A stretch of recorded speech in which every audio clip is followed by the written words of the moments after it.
రైతులకు శాపంగా మారిందని అధికార పార్టీ నేతలు కౌంటర్ అటాక్ దిగుతున్నారు. ఇదే అంశంపై వాళ్ళు డిఎన్ఏలో డిస్కస్ చేద్దాం. ఈ రోజు డిఎన్ఏలో మనతో పాటు కాంగ్రెస్ నుంచి చరణ్ కౌశిక్ గారు, అలాగే బీజేపీ నుంచి పల్నాటి వెంకటరెడ్డి గారు, అనలిస్ట్ నర్రా విజయ్ గారు జూమ్ లైవ్లో సిద్ధంగా ఉన్నారు. అలాగే బీఆర్ఎస్ నుంచి తొట్లస్వామి గారు స్టూడియోలో సిద్ధంగా ఉన్నారు. నమస్తే అండి, వెల్కమ్ టు డిబేట్. నాతో పాటు మా కొలీగ్ శివ కూడా ఉన్నారు. ముందుగా చరణ్ కౌశిక్ గారు ఏం చెప్తారు? కాళేశ్వరం ప్రాజెక్టు ప్రస్తుత పరిస్థితిని మీరు ఎలా చూస్తున్నారు? ఇక్కడ ప్రస్తుత ప్రాజెక్టు పరిస్థితి అయినా గతంలో కూడా ఇదే వాదనలు బీఆర్ఎస్ పార్టీ వినిపించింది.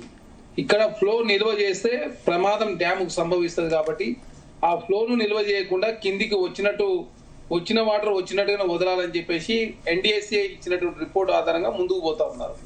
దానిలో భాగంగానే అదే గతంలో కావచ్చు, ప్రస్తుతం ఉన్నటువంటి ఇన్ఫ్లో 1,00,000 క్యూసెక్లు ఉన్నప్పటికీ కూడా అక్కడ నీళ్లు నిల్వ చేసినట్లయితే ఏకంగా ఖమ్మం జిల్లాలో ఉన్నటువంటి 44 గ్రామాలు కొట్టుకుపోయే అవకాశం ఉంది. కాబట్టి దానిలో భాగంగా నిల్వ చేస్తే ఏకంగా డ్యామ్కే ప్రమాదం జరిగే అవకాశం ఉంది. కాబట్టి నిపుణుల సలహా సూచనల మేరకు సాంకేతిక నిపుణులు ఇచ్చిన ఆధారంగా ముందుకు పోతూ ఎట్టి పరిస్థితుల్లో నిల్వ చేయొద్దని చెప్పేసి టెక్నికల్ ఎక్స్పర్ట్స్ కావచ్చు ఎన్డీఎస్ఏ రిపోర్ట్ ఆధారంగా ప్రభుత్వం ముందుకు పోతా ఉంది. దాన్ని మొన్నటి రోజులకేమో కరువు మీద రాజకీయం బీఆర్ఎస్ పార్టీ చేసింది, ఇప్పుడేమో వరద మీద రాజకీయం చేసే ప్రయత్నం బీఆర్ఎస్ పార్టీ చేస్తూ ఉంది.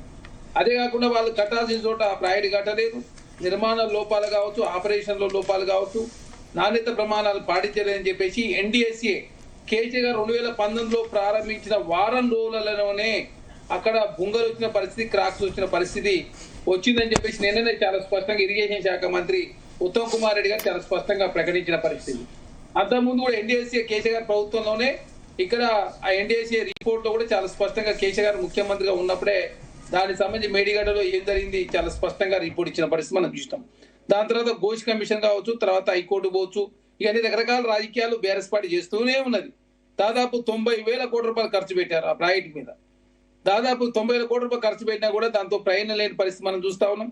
అయినా కూడా ఇప్పటికీ బీఆర్ఎస్ పార్టీ ఏదో ఒక అంశం మీద రాజకీయం చేయాలి కాబట్టి కాళేశ్వరం అనే ఒక అంశాన్ని ప్రతిసారి తీసుకొచ్చి రాజకీయం చేసే ప్రయత్నం, రైతులను రెచ్చగొట్టే ప్రయత్నం బీఆర్ఎస్ పార్టీ చేస్తా ఉంది. కాబట్టి ఇక్కడ కాంగ్రెస్ ప్రభుత్వం రైతు ప్రయోజనాలు ముఖ్యమని చెప్పి భావిస్తూనే అక్కడ నీటి నిల్వ చేస్తే 44 గ్రామాలకు ఇబ్బంది అవుతుంది. కాబట్టి అక్కడ నీటి నిల్వ చేయకుండా వచ్చిన వాటర్ వచ్చినట్టుగా వదలాలని చెప్పేసి టెక్నికల్ ఎక్స్పర్ట్ చెప్పినటువంటి రిపోర్ట్ ఆధారంగా ముందుకు పోతా ఉంటే దాన్ని బీఆర్ఎస్ పార్టీ రాజకీయం చేసే ప్రయత్నం చేస్తా ఉంది. కాబట్టి ఖచ్చితంగా ప్రజలకు వాస్తవ విషయాలను కూడా వివరించే ప్రయత్నంలో ప్రభుత్వం ముందుకు పోతా ఉంది. ఖచ్చితంగా ఎన్డీఎస్ఏ రిపోర్టు ఏం చెప్పిందో దాన్ని ఫాలో అయ్యే ప్రయత్నం కాంగ్రెస్ ప్రభుత్వం చేస్తా ఉంది. కాబట్టి దయచేసి అనవసరమైన వివాదాలకు అదే తావిచ్చే విధంగా బీఆర్ఎస్ కౌశిక్ గారు మీరేమో డ్యామ్ సేఫ్టీ అంటున్నారు, కానీ బీఆర్ఎస్ నాయకులు మాత్రం చివరికి ఇప్పటి వరకు ఆరోపణ చేసినా, ఎన్ని కుట్రలు చేసినా కూడా కాళేశ్వరమే గతి అయింది, కరువు పరిస్థితి ఉన్న నేపథ్యంలో నీళ్లు విడుదల చేయక తప్పలేదు అని బీఆర్ఎస్ అంటుందిగా. ఇప్పుడు కాళేశ్వరానికి సంబంధించి మీరు కట్టిన మేడిగడ్డ, అన్నారం, సుందిలో 3 ప్రాజెక్టులు పనిచేయడం లేదు. అయినా వాటర్ ఎక్కడి నుంచి వస్తా ఉంది? మేము కట్టినటువంటి శ్రీపాద ఎల్లంపల్లి కావచ్చు, మిడ్ లోయర్ మానేరు కావచ్చు, అప్పర్ మానేరు కావచ్చు, అదే కాకుండా ఈ ప్రాజెక్టుల ద్వారా మాత్రమే కడెం ప్రాజెక్టు కావచ్చు, ఈ ప్రాజెక్టుల ద్వారా మాత్రమే ఇప్పుడు హైదరాబాద్ తాగునీటి అవసరాల కోసం కూడా వాటర్ వస్తా ఉంది. అదే కాకుండా phase 2 గోదావరి వాటర్ కావచ్చు, phase 3 కూడా పనులు జరుగుతా ఉన్నాయి. ఇంకొక 1 year అయితే అది కూడా పూర్తవుతుంది. గోదావరి phase 1 మేమే తీసుకొచ్చినాం హైదరాబాద్ కి, phase 2 phase 3 ఇంకొక 1 year అయితే అయిపోతుందని చెప్పేసి అదే కాకుండా ఇంజనీరింగ్ ఎక్స్పర్ట్ కూడా చెప్తా ఉన్నారు. కాబట్టి అనవసరంగా అసలు మేడిగడ్డ, అన్నారం, సుందిలో 3 ప్రాజెక్టులు పనిచేయడం లేదు. 50 టీఎంసీలు మాత్రమే ఎత్తిపోసిరు. కాంగ్రెస్ ప్రభుత్వం వచ్చిన తర్వాత 30,000 కోట్ల రూపాయలు, 33,000 కోట్ల రూపాయలు వడ్డీ అసలు కాళేశ్వరం సంబంధించినటువంటి అప్పులు తీర్చిన పరిస్థితి మనం చూస్తా ఉన్నాం. కాబట్టి కాళేశ్వరం కరెంటు బిల్లే 10,000 కోట్ల రూపాయలు వచ్చింది. అయినా దాని మీద రాజకీయం చేసే ప్రయత్నంలో బీఆర్ఎస్ పార్టీ ఎంతసేపు సూర్యాపేట వరకు మేము కట్టిన ప్రాజెక్ట్ ద్వారానే నీళ్లు వచ్చినాయి, మేము ఆ కాళేశ్వరం అనే ప్రాజెక్టు ద్వారా అదేవిధంగా తెలంగాణ సమాజం అంతా ఒక విధంగా ఆలోచిస్తున్న బీఆర్ఎస్ పార్టీ ఇంకొక విధంగా ప్రజెంటేషన్ చేసే ప్రయత్నంలో వారు పోతా ఉన్నారు. కట్టాల్సిన చోట ప్రాజెక్ట్ కట్టకుండా, తుమ్మిడేటి దగ్గర కట్టకుండా అప్పటికే 11,000 కోట్ల రూపాయలు ఖర్చు పెట్టిన ప్రాజెక్టు. ప్రతిసారి మీ ప్రభుత్వం బీఆర్ఎస్ చేసిన తప్పులు కాదు. ఇప్పుడు ప్రస్తుతం రైతులకు మీరు ఎలాంటి భరోసా ఇవ్వాలనుకుంటున్నారు?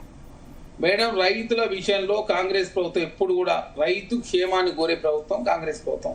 ఉచిత విద్యుత్ అయినా, తెలంగాణ రాష్ట్రంలో ఏ పథకం అయినా రైతు సంక్షేమానికి కాంగ్రెస్ ప్రభుత్వం ఎప్పుడు కట్టుబడి ఉంటుంది. కాకపోతే కాళేశ్వరం ప్రాజెక్ట్ విషయంలో, ఎందుకంటే ఆనాడే కాళేశ్వరరావుగా నామకరణం చేసుకున్న హరీష్ రావు గారు కావచ్చు, నేనే కథ కర్మ క్రియ నేనే ఇంజనీరింగ్ 80,000 పుస్తకాలు అయినా చెప్పిన కేసీఆర్ గారు కావచ్చు, ఆనాడు నిపుణులు చెప్తే పడుచుకోకుండా ఆ ప్రాజెక్ట్ కట్టడంతో తెలంగాణకి ఎంత భారంగా మారిందో మనం చూస్తాం. 11.5% అత్యధికంగా ఓటీలకు తీసుకొస్తే 7.5% తక్కువ చేసుకొని అక్కడ రిపేర్లకు సంబంధించిన అంశము ఎన్డీఏసీ రిపోర్ట్ ఇచ్చిన ఆధారంగా ముందుకు పోతాం. ఆ ప్రయత్నం మేము అదేవిధంగా కేసీఆర్ గట్టినని చెప్పేసి ఉపయోగించుకోని చెప్పేసి కాంగ్రెస్ ప్రభుత్వం చెప్తలేదు. కాకపోతే సాంకేతిక నిపుణులు చెప్పినటువంటి ప్రమాణాలు పాటించకుండా ఉన్నటువంటి పరిస్థితిలో వాడుకుంటే 44 గ్రామాలు ఖమ్మంలో కొట్టుకుపోయే అవకాశం కాబట్టి దానిలో భాగంగా నిపుణుల సలహా సూచనల మేరకు మాత్రమే ముందుకు పోతాం చాలా స్పష్టంగా చెప్పారు. అదే కాకుండా ఇక్కడ అదే సిబిఐ విచారణ కోరినాం. అదే 45 గంటల్లో కేసు బుక్ చేస్తానని చెప్పిన భారతీయ జనతా పార్టీ అది ఒక సందర్భం ఏటీఎం అన్నారు. అదే కాకుండా అది కలవకుండా కుటుంబం దోసుకుందని అమిత్ షా మోడీ చెప్పారు. అయినా నిండు సభ తీర్మానం చేసి వ్యాప్కోన్ లాంటి సంస్థలు అంతరాష్ట్ర వ్యవహారాలు ముడిపడి ఉన్నాయి కాబట్టి దాన్ని సిబిఐకి ఇస్తే ఇంతవరకు గతి లేదు. ఏమనంటే మేడిగా 3 ప్రాజెక్టులు అని చెప్తా ఉన్నారు. ఏదైతే కోచ్ కమిషన్ కి ఇచ్చిన రిపోర్ట్లు అన్ని కూడా మీకు సబ్మిట్ చేస్తాం, దయచేసి సిబిఐ విచారణ చేసి చెప్పుకోవద్దు. ఇప్పుడు విచారణ అయితే చేయలేదు కాబట్టి కాంగ్రెస్ ప్రభుత్వం రైతు సంక్షేమాన్ని కోరే ప్రభుత్వం కాబట్టి తెలంగాణ రాష్ట్రంలో అన్ని ప్రాజెక్టు పూర్తి చేసే ప్రయత్నం జరుగుతా ఉంది. పాలమూరు రంగారెడ్డికి త్వరలో కూడా అనుమతి రాబోతా ఉంది. అదే కాకుండా నిన్ననే సుప్రీంకోర్టులో కూడా కొన్ని తెలంగాణ రాష్ట్రానికి అనుకూలంగా తీర్పులు వచ్చిన పరిస్థితి కాబట్టి ఖచ్చితంగా ప్రాజెక్ట్ కట్టిన తర్వాత కూడా తీసుకోవచ్చని చెప్పి సుప్రీంకోర్టు పోతాయి. డిస్కస్ చేద్దాం. మనం ఒకసారి బీఆర్ఎస్ వెర్షన్ కూడా వినే ప్రయత్నం చేద్దాం. చరణ్ కౌశిక్ గారు, స్వామి గారు ఏం చెప్తారు? మేమంతా కూడా నిపుణుల సూచనల మేరకు ఎక్స్పర్ట్స్ చెప్పిన దాని ప్రకారమే ముందుకెళ్తున్నాం. డ్యామ్ సేఫ్టీ చూస్తున్నాం, ప్రజల సేఫ్టీ చూస్తున్నాం.